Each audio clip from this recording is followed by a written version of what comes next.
average rent outside of London is looking at about £700. It makes me think, why are so many people quick to move up when they don't necessarily need to? So yeah, let's say the average person's on a 30k salary. 30k salary, 12.57. Their take home pay per month is 2k per month. For me personally, that sounds like financial suicide. So in 2025, the average rent outside of London, yeah, is looking at about £700. If you are in London, now you're probably looking at about £1,200 to £1,500. And this is on the rent alone.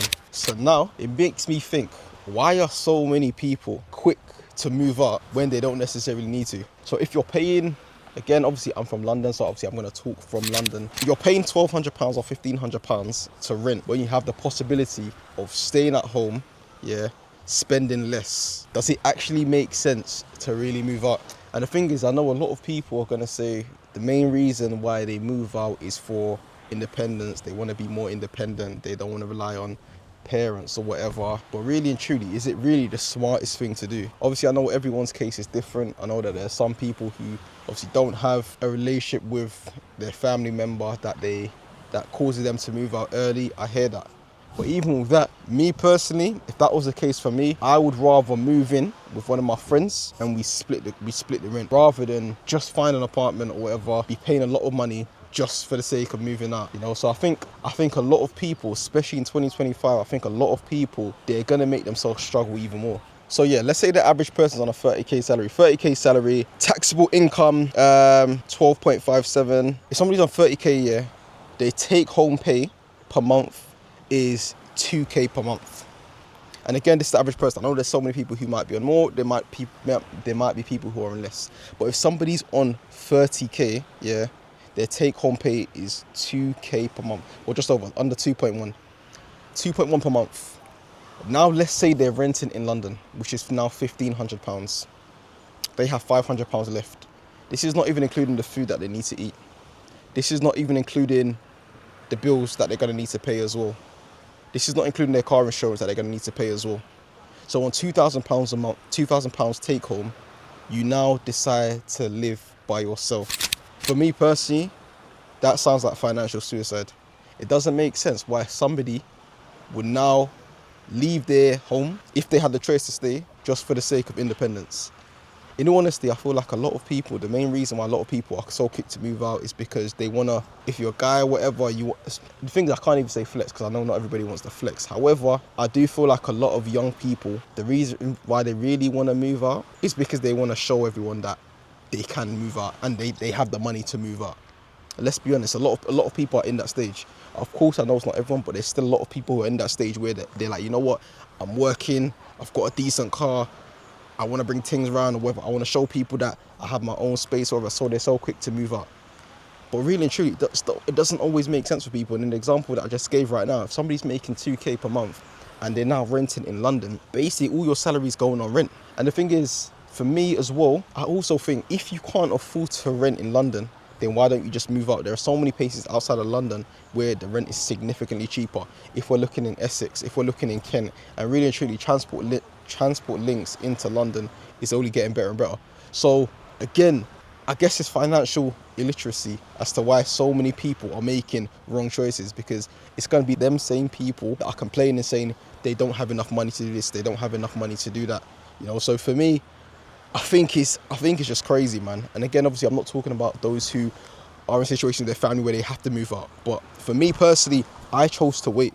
I chose to wait until I was in a position to, technically, I bought 2 houses before I moved out. But obviously, that's not the same case. But in terms of residential, living in a house, I waited till me and my missus were going to buy a house together. Obviously, in my business, I bought a property for business purposes. But in terms of actually residential, I chose to wait until me and my missus can move together. Why? Because we're both putting our money together. The money's obviously the money that I had outside of that is now allowed to stretch. If I move that quicker, even though I could have moved that quicker, I will now be putting a lot of money on rent that I'm not going to get back. Let's say that same person, when I gave the example of the person who moved out, they move out of London, let's just say the average, between 700 and let's just say £1,000 a month. That same £1,000 a month, you times it by 12, that's 12k a year. Times that by 4 is 36, yeah? 36k. That 36k is a deposit in some areas. It might not be in London, depending if you're buying a house, depending if you're buying a flat, but it's a deposit in some areas. Now, just because of delay into wait, now somebody is now in a position where they can buy a place. And also, you don't necessarily need to buy in London. And I think this is what a lot of people are getting confused. A lot of people, just because they want to own a house in London or want to own a flat in London, they're now forking out a crazy amount of money just so that they can say they live in London. And me, to be honest, I think that doesn't make sense. I've spoken to so many people who are in a position where they do want to buy, but they can't afford to buy in London. So what they're doing, they're going to squeeze every penny from different sources just so that they can try and buy a place in London. And for me, that doesn't make sense. In London, if you want to buy a house, realistically, you're looking about 500k minimum. Realistically, in London, most places in London, you're looking about 500k.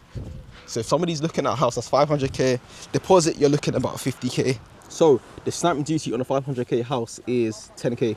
So now you're putting a 10% deposit. Some people might put more, but let's just say, for argument's sake, you're putting a 10k deposit, so that's 50k. 50k, and now the stamp duty is 10k, so that's 60k. And we're not even talking about furnishing. But let's say you're furnishing a property and everything included is about 15k. It could be more in many cases.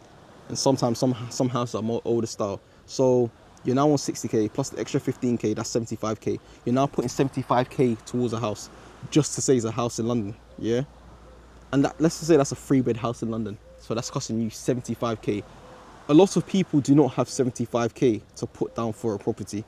Like, let's be honest, in this cost of living crisis, a lot of people are not going to be able to have 75k just sitting there. So if you don't have 75k to afford in London, it will only make sense for you to move out. Now, there are many places outside of London.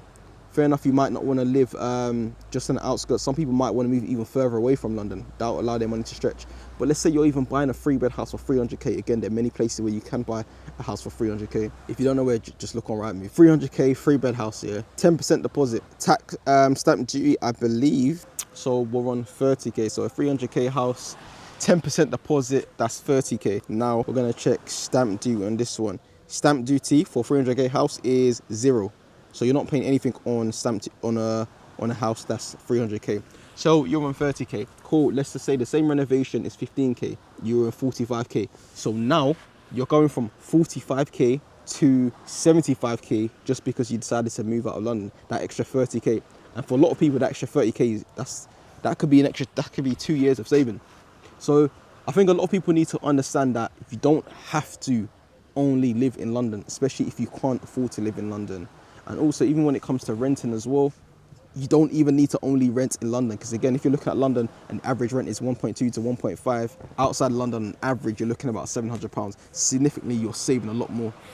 The reality is a lot of people don't actually know what they're setting themselves up for when they actually decide to move up. Especially when you're just navigating through life itself. Like, financial pressures for a lot of people is already on an all-time high. And with the pressures of life itself, adding financial pressures to yourself, a lot of people can't cope. Like moving out and the responsibilities that a lot of people are not prepared for. For example, paying your rent. You know, whether you own a property or whether you rent a property, like, consistently you have outgoings, consistent expenses. When people are living at home, I think there's a level of comfortability, which I understand why some people want to escape that comfortability, but there's a level of comfortability that eases a lot of pressure that life will throw at you the moment you decide to move out. And for many people, if you don't have to put those financial burdens on yourself, why do it to yourself? Because you can give yourself the head start that you need. If you're able to, let's say you now moved out, you're spending extra £1,000 a month, or you're staying at home and you're only spending about £300 a month. That extra £700, even if it's just for a few years, can make a massive difference. Or even if you do decide to move out and you're now deciding to rent with one of your friends to split the costs, that can make a massive difference. You know, I think a lot of people need to just really just take time before they make decisions like that. Even though, cool, you might say, cool, it's only temporary or whatever, but really and truly, does it make sense? And that's the question a lot of people need to understand. And even renting as well, you don't have to rent a whole apartment for yourself. Really and truly, you can choose to rent a room. But I think because of the culture and because of shame, a lot of people are too ashamed to say that they're renting a room. I used to live in a house share for myself. Obviously, cool, that's when I was playing football. But I used to do that. I used to rent a room. And that room, even though it was in Liverpool, it was dirt cheap. But really and truly, there was some people who chose to rent apartments and they ended up struggling, but I was choosing to rent a room.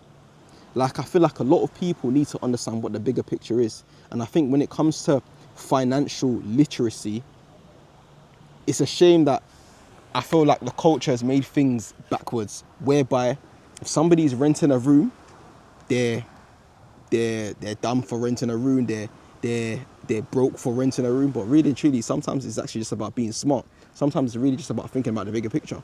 Because you're renting a room that, let's just say London, for example, you're renting a room that's, let's say £650. That's all bills included. You have your own room, £650. To now you renting that whole place for yourself, that's £1,600. You're now saving an extra £1,000 a month because you chose to be smart. You know, I think a lot of people need to understand, what is your actual goal? Yeah, are you just trying to look rich, or are you actually trying to get rich? And especially in this building phase that a lot of people are in, yeah, right now it's difficult. 2025, a lot of things are difficult. Like work, the salary that they're going to put you on, the increases, it's not as high as a lot of people would want. So now you just got to think to yourself, okay, cool, what ways can I save money? And sometimes it might be renting a room. Sometimes it might be renting a place with your friend. Sometimes it might just be staying at home for an extra 3 years, you know. As I said in previous videos, you know, a lot of people, like, nobody's going to come and give you the answers, but I think a lot of people need to, I guess, step out of their pride and step out of their ego and just think to themselves, what is actually going to make sense for me? Yeah, put your pride, put your ego aside, put what other people think aside. What is actually going to make sense for me? Because a lot of people are just making dumb decisions, man. I can't lie to you. I hope you enjoy the content. Make sure you like, comment, subscribe, and stay locked in for more videos.